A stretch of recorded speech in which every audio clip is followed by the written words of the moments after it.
Bismillahirrahmanirrahim. Assalamualaikum warahmatullahi wabarakatuh. Alhamdulillahilladzi arsala rasulahu bil huda wa dinil haqq liyudhhirahu 'ala dini kullihi walau karihal musyrikun.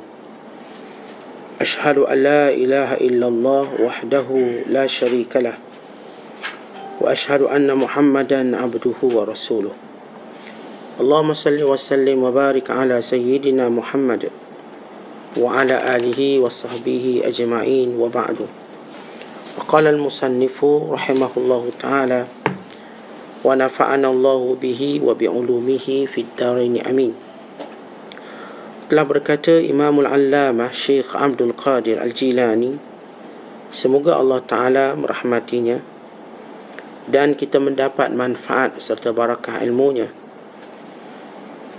Kata Tuan Guru Sidi Jailani radhiyallahu ta'ala anhu lagi, cairkan sekaligus jiwa kamu, hawa nafsu kamu, serta tabiat kamu dengan selalu berpuasa, selalu bersolat dan selalu bersabar. Jika seorang hamba telah cair jiwanya, nafsunya dan tabiatnya dengan benar, yakni dengan sebenar, maka tinggallah dirinya dan tuannya tanpa ada gangguannya lagi. Tinggallah hatinya, batinnya dan tuannya. Tinggallah maknawinya tanpa gambarannya. Kelapangan tanpa sempit. Keafiatan tanpa sakit. Gunakanlah akal kamu. Belajarlah. Kemudian amalkan ilmu itu dengan ikhlas. Wahai gulam, belajar dari manusia, kemudian daripada Tuhan pencipta. Telah bersabda Rasulullah sallallahu alaihi wasallam, barang siapa yang beramal dengan apa yang diketahuinya, nescaya Allah akan mewariskannya ilmu yang belum pernah dia mengetahuinya. Tidak boleh tidak pasti belajar dari manusia dahulu, iaitu hukum hakam syariat. Kemudian daripada Tuhan pencipta pula, iaitu ilmu laduni. Ilmu berkaitan dengan hati, rahsia yang membawa kepada bermacam-macam rahsia. Bagaimana boleh engkau belajar tanpa guru? Engkau sekarang di kampung kebijaksanaan. Tuntutilah ilmu pengetahuan. Kerana menuntut itu adalah fardu, yang menuntut ilmu. Telah bersabda Nabi sallallahu alaihi wasallam, tuntutilah ilmu meskipun ilmu itu di negeri China sekalipun. Muslimin dan muslimat yang dirahmati Allah sekalian, nasihat, wasiat serta pesanan, ingatan serta pengajaran yang hendak disampaikan oleh Syekh Abdul Qadir Al-Jilani ialah bagaimana kita hendak menundukkan hawa nafsu kita, menundukkan diri kita, menundukkan tabiat kita. Kerana ketiga perkara inilah yang menjauhkan kita dari Allah SWT. Baik, kalau kita sebut hawa nafsu, kalau kita sebut tabiat dan sebut tentang diri kita, ada tiga perkara yang sebenarnya bersatu dalam satu perkara. Bila Syekh Abdul Qadir menyebut pertama diri kita, yakni fizikal kita. Kerana keinginan manusia ingin menjadikan fizikal ini kekal. Fizikal kita ini berterusan begini.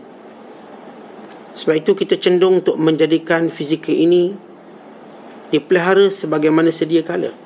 Kalangan manusia ada yang bila mana mati dimumiakan supaya sedia kala macam tu, tak berubah apa-apa.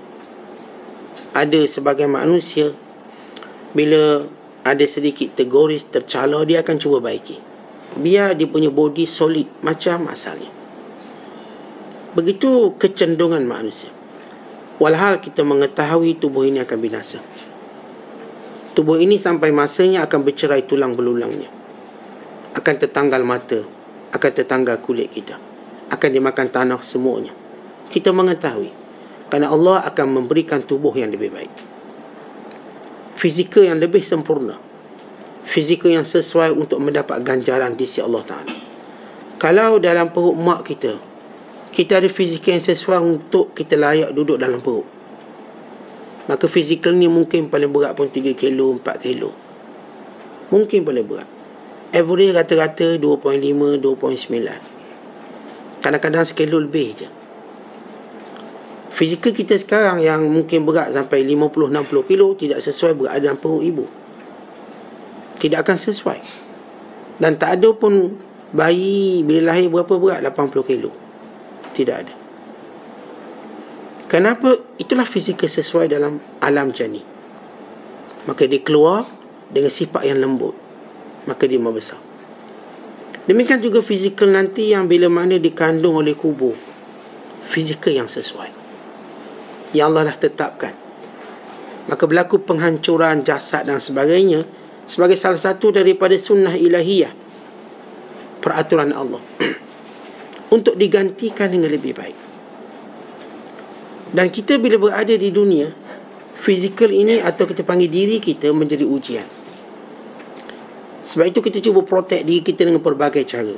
Dengan kosmetik, dengan perubatan, dengan vitamin, dengan senaman, dengan semua perkara. Apa pun yang kita lakukan, dia tidak boleh mengatasi tujuan utama kita berada di sini untuk menyembah Allah. Yang nak jogging sebab nak jaga shape, biar fizikal dia mantap, biar anakah nampak maskulin. Misalnya, dia kena tahu bahawa misi utama kita untuk menyembah Allah. Para tentera yang dilatih fizikalnya, dilatih ketahanannya, kelasakannya, mereka semua tahu bahawa misi mereka berperang. Dan mereka bersedia untuk hancur seluruh badan, mati. Dikuatkan badan ini untuk satu misi. Maka jangan lupa misi kita. Baik, ini hak diri kita yang kita pelihara daripada semua segi. Kita perlukan cermin untuk melihatnya, untuk kita mau meliharanya. Komen-komen kawan kita tentang fizikal kita. Yang kedua berkait dengan syahwat kita. Apa itu syahwat kita? Syahwat ialah keinginan. Bila kita sebut syahwat, satu keinginan yang kita ingin dia dipenuhi. Seorang bila tengok kereta, maka datang syahwat dia nak kereta ni. Itu syahwat. Seorang bila tengok makanan, datang keinginan dia dan dia nak makan makanan ni. Seorang dia tengok tempat lawa, tempat cantik, datang keinginan dia nak melancong tempat ni. Seorang lihat harta banyak, datang keinginan untuk memiliki harta ini. Seorang tengok perempuan lawa, lelaki yang cantik, datang keinginan untuk memilikinya. Seorang melihat kuasa yang menarik, datang keinginan untuk memilikinya. Maka syahwat ialah al-mail, kecenderungan kita. Dan keinginan kita untuk memiliki dan memenuhinya. Maka itu bila kita sebut syahwat. Apa itu syahwat? Satu benda kita ada keinginan dengan benda tu. Lepas tu kita nak miliki. Contoh bila kita kenyang, kita pun tengok makanan. Apakah ada keinginan? Tak ada. Nak miliki? Tak nak. Saya dah kenyang. Saya tak nak. Maka kita dah putuskan keinginan kita, kehendak. Seorang tengok anak, dia pun ada keinginan nak anak dan dia ingin memilikinya. Manusia hidup kat dunia ini, Allah ciptakan syahwat. Syahwat, keinginannya untuk memiliki dan memenuhinya. Kerana itu Allah turunkan syariat supaya syahwat ini terarah, terjaga, terpandu oleh syariat. Jangan sebab kita nak harta, lalu kita pun curi harta orang. Lawa bunga tu, lawa buah tu, tapi bukan hak kita, kita pun ambil juga. Kita nampak banyak harta tu, kita pun ambil juga walaupun bukan milik kita. Maka inilah syahwat yang kita nak jaga. Dan yang ketiga, apa maksud dikatakan oleh Syekh Abdul Qadir tabiat? Tabiat kita. Kita faham maksud fizikal kita, faham tentang syahwat. Apa itu tabiat? Tentang kita ni, tabiat kita akan ikut apa yang manusia buat. Itu tabiat. Sebab tu kalau dia buat lain pada manusia lain, dikata buang tabiat, buang tabiat, buang tabiat. Orang kita kata dia ni lain tabiat ni, buang tabiat. Pada orang kampung saya kata buang tabiat dia orang ni. Mana buang tabiat? Maksud tak sama macam biasa. Dia kereta, kalau kita masuk gear depan, dia ke depan. Itu sistem. Masuk gear ghost tank ke belakang. Tiba kita masuk gostang, dia ke depan. Buang terbiak kereta ni. Kereta ni tuan-tuan, steering dia, kalau kita pulas ke kanan, dia ke kanan. Pulas ke kiri, dia ke kiri. Tiba-tiba bila kita pulas ke kanan, dia ke kiri, buang terbiak. Kereta ni buang terbiak. Barangkali kena jing kot. Kena rasuk di jing. Misalnya, ada orang kampung saya dulu cerita, dia share, tak nak beli tak motor RZ. Tapi motor ni berhantu. Saya kata berhantu macam mana? Dia boleh hidup sendiri. Dia start sendiri. Dia mati sendiri. Walaupun tarik kunci, dia hidup. Berhantu. Cerita. Belum tentu betul cerita ni. Cerita. Ni motor RX. Sama kita budak-budak tu, RX ni besar lah. Orang ada RX ni macam orang ada motor besar sungguh. Tapi motor ni berhantu. Orang semua takut tak nak beli. Artinya mula orang nampak benda ni tidak memenuhi kebiasaan. Baik, bila kita sebut tabiat, tuan-tuan, kita ni akan malu kalau tabiat kita tak sama dengan orang. Orang lain semua pakai baju macam ni, kita lain pada orang, malu dah kita. Anak orang lain semua masuk universiti, anak kita tak masuk, kita dah malu. Sebab lain daripada tabiat biasa orang. Anak orang lain semua menjadi, anak kita tak berapa jadi, kita mula rasa malu. Tabiat. Anak orang lain semua membesarnya bagus, anak kita tiba-tiba pembesarnya terbantuk. Kita mula malu kerana dia tak melalui sebagaimana biasa. Tuan-tuan, 3 benda ni kita nak buang semua. Kita nak ajar, nak didik diri, pertama-tamanya bahawa yang utama dalam kehidupan kita ialah menjalankan perintah Allah. Yang kedua, kalau mana kita bersyahwat nak sesuatu, kita akan pastikan dia juga mematuhi perintah Allah. Yang ketiga, kalau sekiranya apa yang kita buat ni tak sama dengan manusia, kita tak kisah selagi mana ia tidak bercanggah dengan perintah Allah. Orang biasa buat jamuan kahwin, dia buat benda tu, buat benda ni. Kita buat jamuan kahwin cara kita. Kenapa awak buat cara lain pada lain? Salah ke? Tak salah kan? Saya nak buat macam ni. Orang lain semua buat ni dengan makan begini, kita buat makan berdulang. Contoh. Kita tak rasa aib. Sebab apa? Apakah itu salah? Apakah ia salah? Sebab manusia ni, tuan-tuan, cenderung ikut kebiasaan manusia. Kalau lain, dia mula rasa bersalah, dia mula mungkin dicerca atau sebagainya.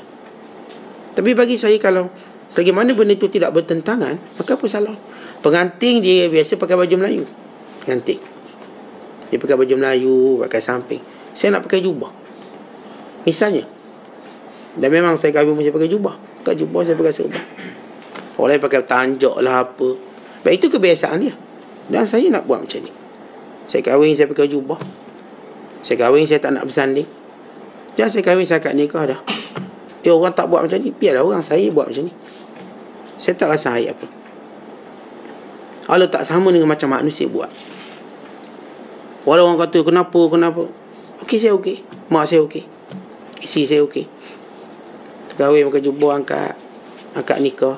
Yang penting angkat nikah tu, jangan pakai samping tu, angkat nikah gagak. Bukan nampak kerihnya garang, kualitinya lemah misalnya. Kita tak mencela sesiapa. Kita tak cela sesiapa. Yang nak pakai samping silakan, yang itu silakan. Maksud saya ialah, kadang-kadang jiwa ini tak berani untuk menyanggah kebiasaan manusia, walau ia tidak salah. Orang buat jamuan kahwin mesti nasi biryani. Saya tahu tak boleh ke buat nasi berlauk? Tak boleh lah, orang memang buat biryani. Lauk macam mesti catering. Mesti lauk macam ni. Saya kalau jamuan kahwin ni saya dah hafal, mesti sama je. Kenapa mesti sama? Soalan saya pada diri saya. Kenapa mesti sama? Kenapa orang buat jamuan kahwin kena macam gini? Mesti begini. Kalau lain, pelik. Dia rasa macam salah. Saya tak salah apa. Ada sahabat kita bila dia buat jamuan kahwin, dia buat ikan patin tempoyak berlauk. Masya Allah, licin. Dia menyanggah kebiasaan. Adakah salah? Tak salah apa-apa. Mungkin ada orang buat jamuan kahwin buat sup ekor. Jamuan kahwin sup ekor, sup tulang, sup perut, bebek. Nasi tak ada, kita pakai roti. Nabi SAW ambil roti cicah, dengan kuah kari, sup dia. Makan. Tak ada masalah apa. Ni Abdul Rahman bin Auf dia masak kambing je. Yang ni pula buat macam ni. Maka tiada celaan antara satu sama lain. Tiada celaan. Tapi kadang-kadang tuan-tuan, kita mula terikat cara manusia. Kalau kahwin mesti gambar 10,000 keping. Mesti 10,000 keping. Kita pun upahlah fotografer 10,000 keping. Lepas tu kalau bercerai 10,000 keping kita bakar balik. Jadinya kita bukan cerita salah bergambar. Tuan-tuan, kita tak salahkan apa-apa. Cuma kita bercakap atas sense ataupun atas nilai. Kalau kita buat sesuatu yang berlainan, apakah kita rasa sesuatu yang tercela sedangkan dia tidak menyalahi syarak? Adakah kita rasa tercela? Tak boleh lah ustaz, orang lain mak andang pula asuk. Mak andang kata mana ada orang buat macam ni. Mak andang nak kahwin mesti macam gini, mesti macam gini, mesti macam gini. Bila dikahwin dia mesti dipasang muzik. Saya kata kenapa mesti pasang muzik? Kenapa tak boleh tukar dengan cara lain? Dah orang memang macam gitu. Akhirnya dia dah terikut kebiasaan. Kalau kebiasaan orang buat maksiat, dia buat maksiat. Tentang apa bahaya kebiasaan ni? Kebiasaan ni bahaya. Mula-mula kebiasaan ini berdasarkan kepada sesuatu yang baik. Baguslah. Uruh manusia baik. Lama-lama bila dia mula sedikit sebanyak bercanggah. Maka orang yang belakang dia just follow je. Ikut. Contoh bila jamuan kahwin mesti besar-besaran. Akhirnya orang ni tak ada duit pun dia buat besaran dengan berhutang. Atau dia dengan demand dengan orang yang hadir mandi perkahwinan dia. Kau tak bagi duit dia pun jadi nak marah. Sebab dia ada cost. Dia mula melihat kalau orang tak bagi, dia akan marah. Dia tak akan bagi hadiah orang pengantin. Dia tak jemput lagi mungkin. Kadang setengah orang letak buku tulis, awak bagi RM10, RM10. Mak bin Abu RM10. Ali RM20. Siap tulis. Kebiasaan itu membahayakan. Akhirnya orang miskin tak lagi jamuan. Kalau pergi pun lari pintu belakang. Sebab apa? Tak boleh salang, tak boleh bagi duit. Saya pernah satu ketika bila, ni cerita betul, bila seorang hamba Allah, dia bila nak pergi jamuan kahwin, kalau tak buat duit ni jadi kena corner balik rumah. Tapi dia tak nak corner. Tak apalah, dah alang-alang dia. Tapi lepas makan dia nak tengok tuan rumah kat mana. Tuan rumah tak ada, boleh cabut. Dan bukankah ini satu benda yang membahayakan masyarakat? Saya kata asal kebiasaan ni bagus. Sebenarnya bila kita kahwin orang salam bagi duit, itu tak ada masalah apa-apa. Okey, kita tolong menolong. Tetapi kita jangan lupa, niat asal kita nak beri makan free. Itu niat asal kita. Sebagai satu kesyukuran perkahwinan. Itu niat asal. Niat asal tu jangan berubah. Anda kata ada orang tak berkemampuan nak bagi, ataupun orang tu dia tak nak bagi, kita okey, tak ada masalah. Begitu kita membuang kebiasaan yang akhirnya boleh pergi pada perkara yang mungkar. Bila Nabi SAW menyatakan syarut ta'am du'iya fihil aghniya wa turika fihil fuqara. Seburuk-buruk jamuan dipanggil orang kaya, ditinggalkan orang miskin. Tentang hadis ini, bila kita perhati maksudnya apa, maka mula orang cenderung bila kahwin dia takkan panggil orang miskin. Dia panggil datuk-datuk, tansi-tansi. Buatnya hotel 5 bintang. Bukan dia dah harah orang dengan tema hitam putih. Datang semua hitam putih.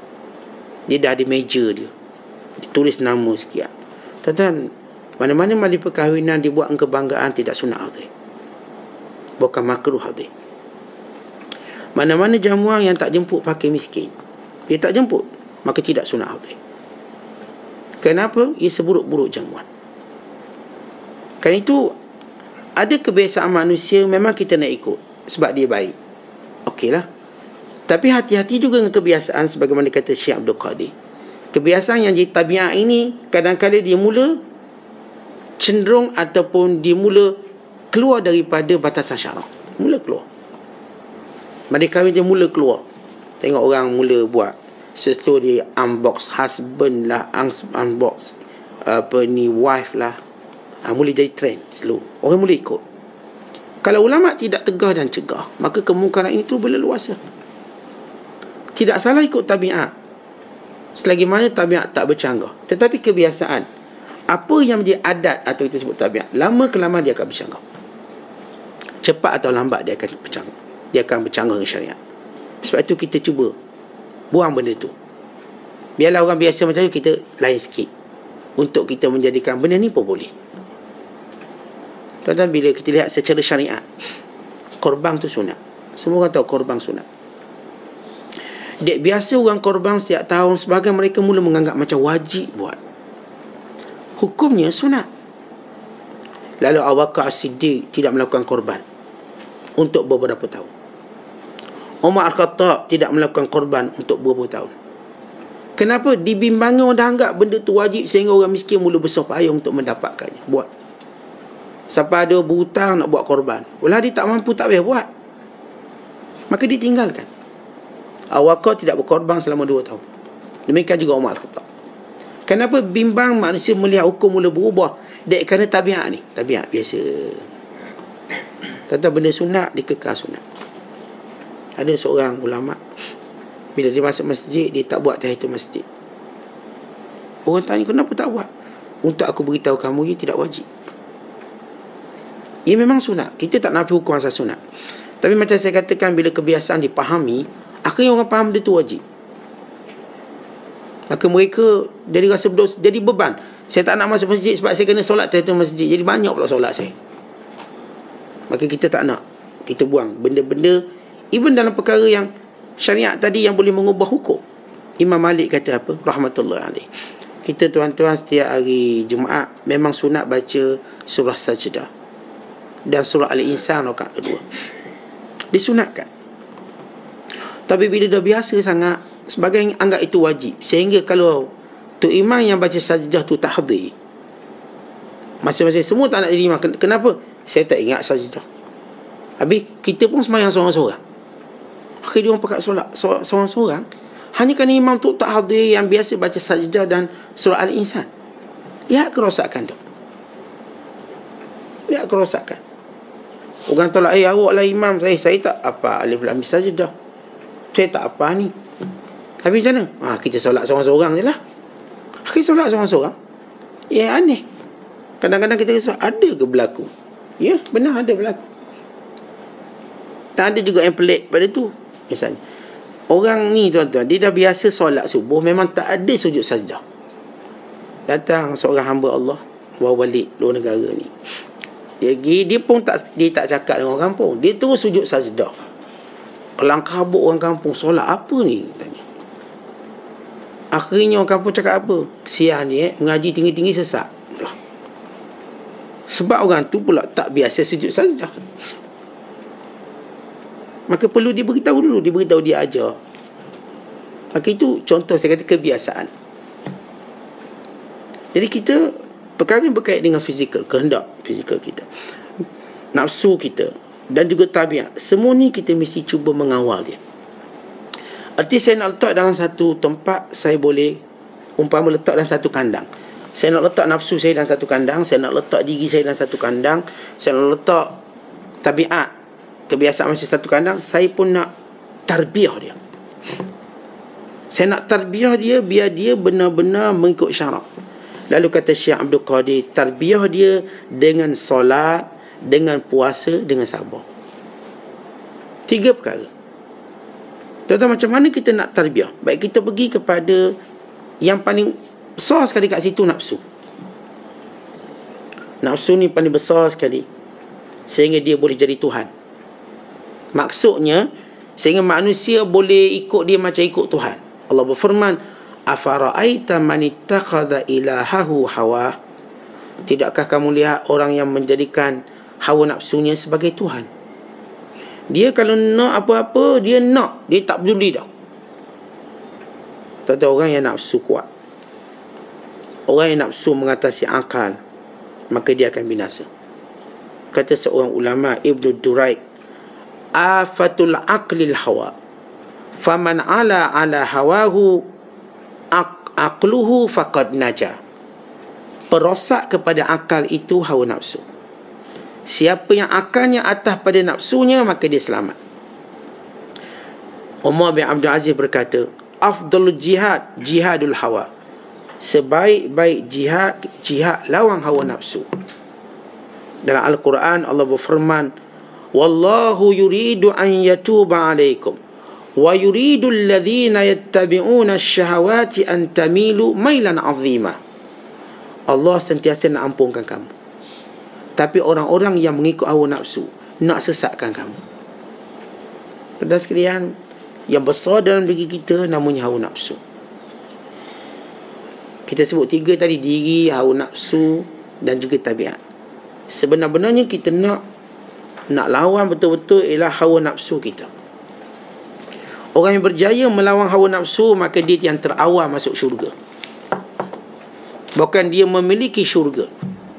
Allah berfirman, wa amma man khafa maqama rabbih wa nahan nafsa 'anil hawa fa innal jannata hiyal ma'wa. Adapun orang yang takut kepada Tuhannya dan menahan hawa nafsunya, maka syurga miliknya. Syurga miliknya.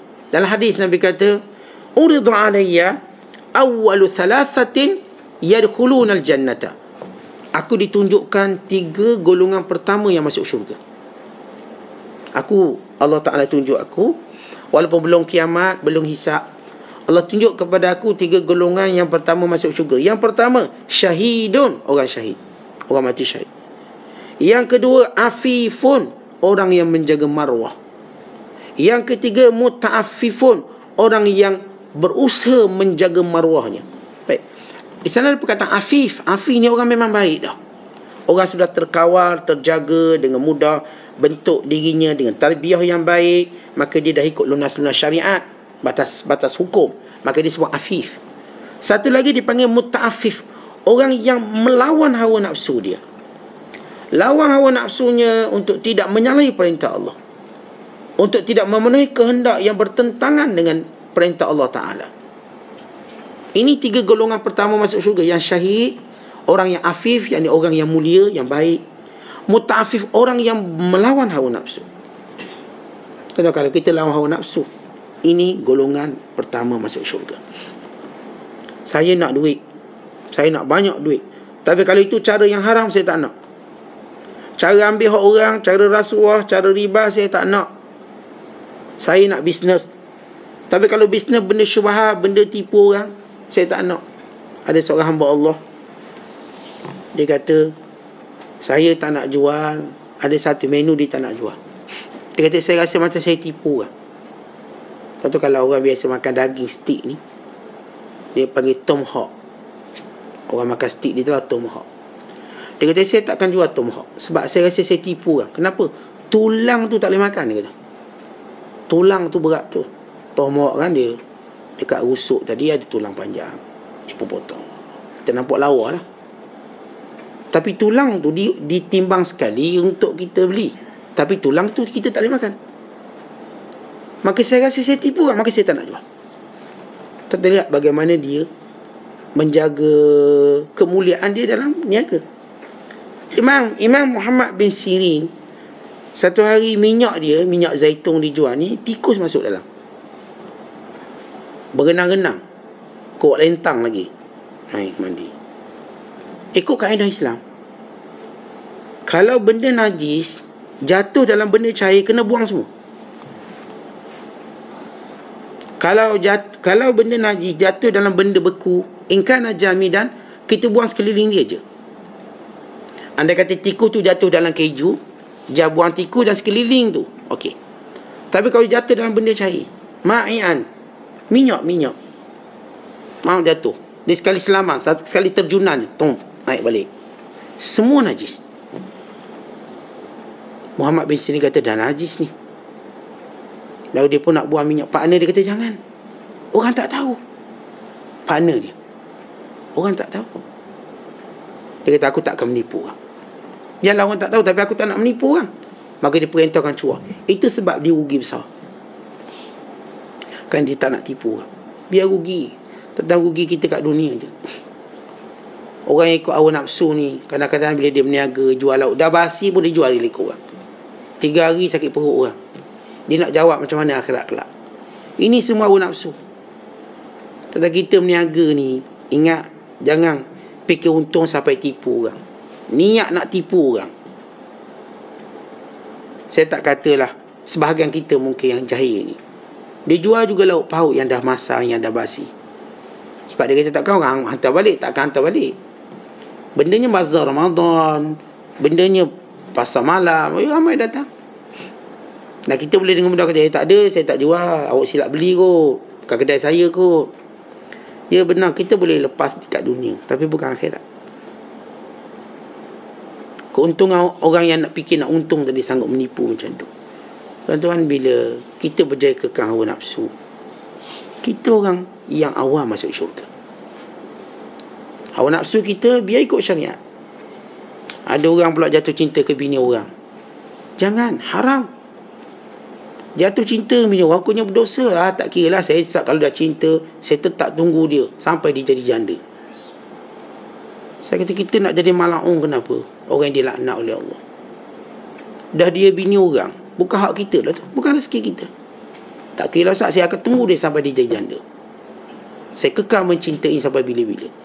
Dia punya nak jadi jahat tu, sampai bila-bila jahat. Itu kalau datang malaikat maut cabut nyawa dia dan niat huduh macam tu. Dan ini syahwat tak betul. Walaupun kita saat saya bercinta dengan dia sejak prasekolah, saat tadika bercinta. Surat dia tu boleh buat kitab tak? Surat saya tulis, dia tulis saya. Kita terpisah oleh kerana terpaksa. Terpisah, terpaksa. Dah jumpa balik, nak balik. Kena pula hari ni tuan-tuan, ni ada perangai reunion. Satu kajian menunjukkan reunion punca ramai orang bercerai. Satu kajian reunion, dia jumpa balik rakan sekelas dia dan sebagainya. Saya, sahabat-sahabat saya pun sambung, Syekh, jom kita reunion. Dia reunion sama-sama jantan macam kita, okey lah. Dia sekali dengan perempuan ni, saya pun tarik diri, saya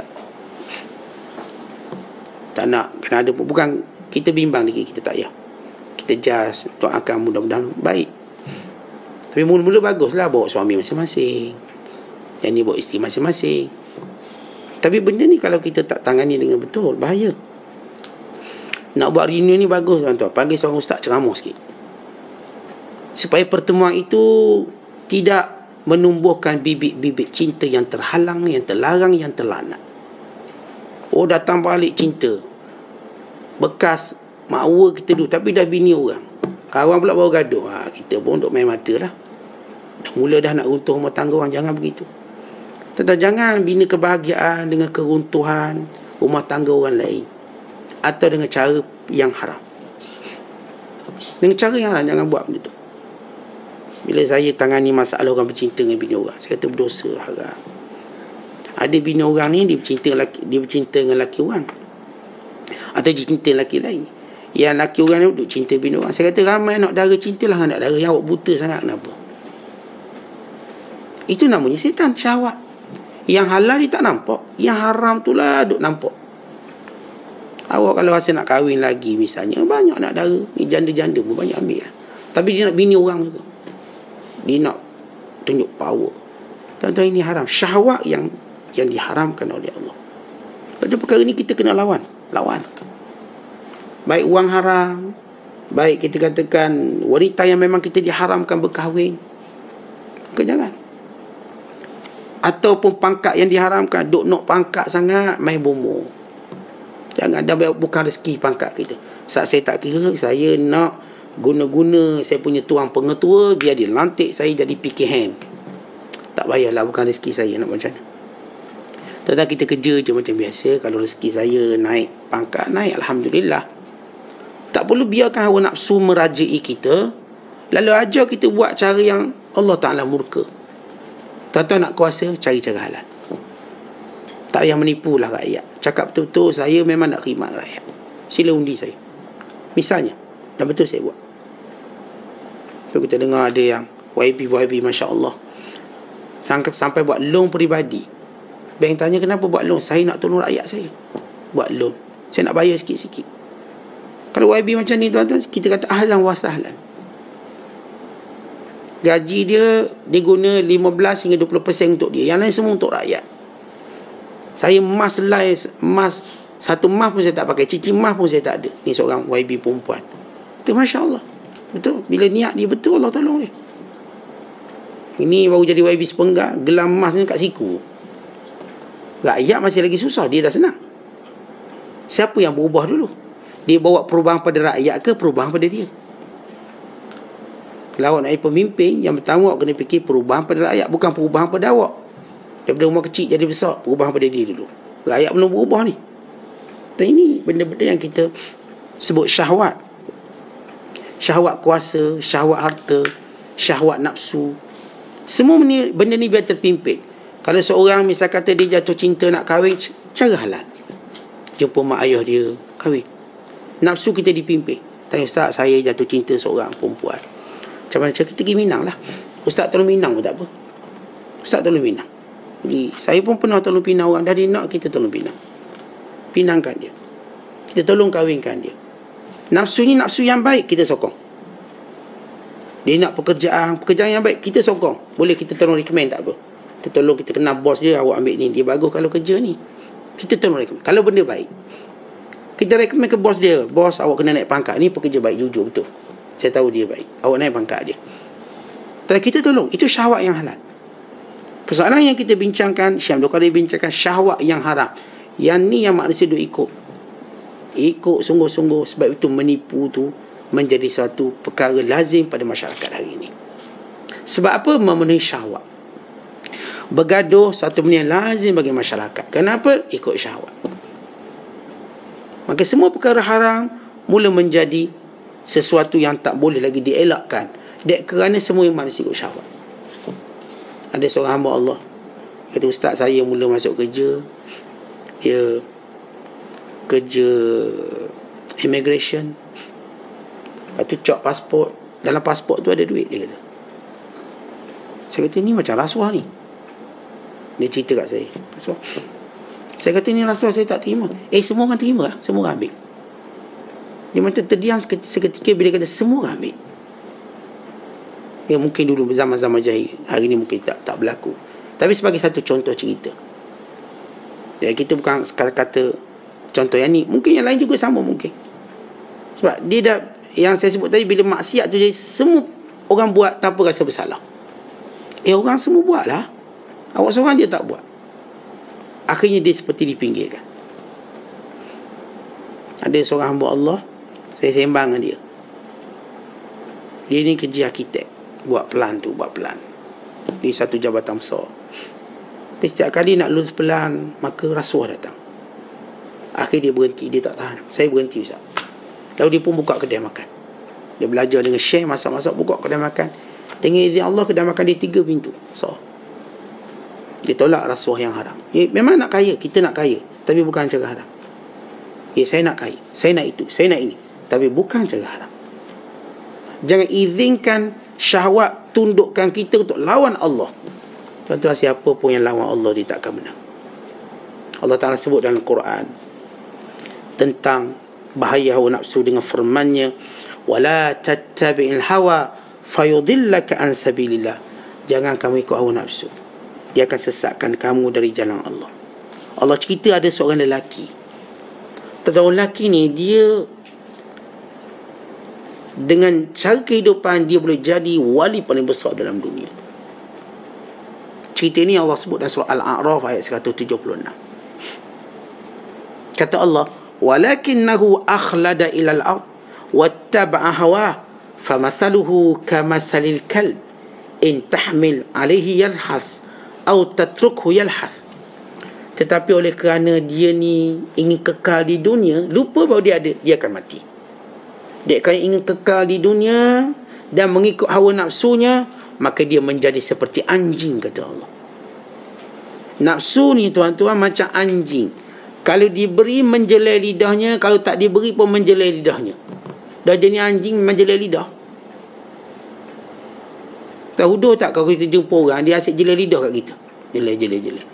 Mau kita tampar, jelai aku ni. Keluarkan lidah, jelai. Itu gambaran nafsu pada kita. Seolah nafsu duduk depan kita, jelai lidah dia. Kita beri pun dia jelai, kita tak beri pun dia jelai. Artinya dia sentiasa cuba menghina kita. Nafsu menghina manusia. Nafsu menghina akal kita. Nafsu menghina maruah kita. Nafsu menghina agama kita. Dan kesudahan nafsu menghumbangkan kita dalam neraka. So jangan ikut nafsu. Apa sebab orang yang duk ikut nafsu? Syekh Abdul Qadir dah sebut sebab orang ikut nafsu sebab dia jahil. Sebab tu Syekh Abdul Qadir kata belajar, kemudian beramal. Belajar walau sampai ke negeri Cina. Hadis tentang belajar sampai ke negeri Cina ini hadis masyhur. Sebagian ulama kata ia tidak sabit hadis ini, sebagian kata ia dhaif. Kami bertanya kepada guru kami Syekh Jalaluddin Ismail Ajwah, pakar hadis di Mesir satu ketika dahulu. Dia kata hadza athar. Dia kata Syekh, ma hukum hadzal hadis? Ma ra'yuka fi hadzal hadis? Utlubul ilm walau bis-Sin. Belajarlah ilmu walau negeri Cina. Hadza athar. Ini asal. Sengaja menisbahkan hadis ini bersifat dhaif. Tapi asal menuntut ilmu tu ada dalam hadis riwayat Muslim dan lain-lain. Rasulullah SAW menyuruh kita menuntut ilmu. Talabul ilmi faridatun ala kulli muslim. Dan riwayat Baihaqi, belajar ilmu tu wajib.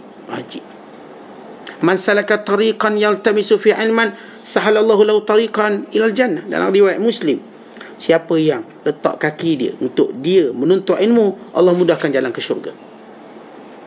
Tentang yang duk ikut syahwat sangat sebab dia jahil. Itu yang pertama, jahil. Yang kedua, kata ulama, dha'ful iman, iman lemah. Tuan-tuan, bila kita jahil, iman lemah dah. Iman kita. Sebab yang nak tolak nafsu ni ialah iman. Iman pula, dia punya minyak dia tu ilmu. Iman tak ada ilmu, habis. Kereta yang nak bawa kita ke sana ke sini, kereta. Tapi kereta kalau tak ada minyak, dia nak gerak macam mana? Walau kita pakai kereta canggih sekalipun. Saya naik Ferrari ni, tapi tak bergerak. Sebab apa? Minyak tak ada. Minyak itu gambaran ilmu. Canggih kereta, sempurna kereta, bila minyak kosong, dia tak jalan. Kita jangan kita lah beriman, tapi ilmu tak ada. Kita nak bina iman atas apa? Atas kejahilan. Iman tidak dibina atas kejahilan. Iman dibina atas ilmu. Ilmu pertama, punca atau punca kita ikut nafsu, jahil. Yang kedua, sebab lemah iman. Yang ketiga, kerana kawan jahat. Oh, kita duk kawan jahat, memang nafsu menang. Sebab dia ada tukang sorak dia ada tukang pemberi semangat dia, kawan yang tak baik. Yang keempat, kata ulama, ialah pandangan yang haram, an-nazar muharram. Tuan-tuan, kita suka tengok benda-benda haram, akhirnya nafsu jadi kuat. Kita ambil contoh perempuan, sudahlah, contoh perempuan. Kalau kita tak tengok perempuan yang haram, nafsu kita ada ke? Tak ada. Tapi kita duk tengok perempuan yang haram untuk kita tengok, atau dalam keadaan yang memang haram, maka nafsu kita mula mengawal diri kita. Maka jangan tengok benda haram. Jangan tengok benda yang bukan milik kita, tak perlu. Maka kita tak akan rasa apa-apa. Dan sebenarnya kata ulama, kerana at-tafkir bisyawah, sebab kita suka berangan, suka fikir. Nafsu ni, dia memang suka orang termenung tu. Tuan-tuan, dia ni termenung fikir, kalaulah saya jadi princess, nak mengarut dah tu. Kalaulah saya jadi raja, kita beri ruang nafsu. Kalaulah saya jadi kaya. Kita pun buat lagu, kalau aku kaya. Dia nak beri ruang hawa nafsu, akhirnya jadi mengarut. Belum apa-apa, baru berfikir dah sombong. Baru fikir kaya, dah fikir nak kedekut. Bila kita berfikir, kalau aku ada duit 100 juta, beri yang ni sikit, nanti habis duit aku. Dia tengah termenung pun dia kedekut juga. Belum ada betul. Kita tanya dia, Mang, tanya satu soalan. Kalau Mang ada duit 1 juta lah, nak tak bagi orang 100 ribu? Tak boleh Ustaz, habis duit saya. Tengok dia punya bodoh nafsu dia. Belum ada, dia dah tunjuk dirinya.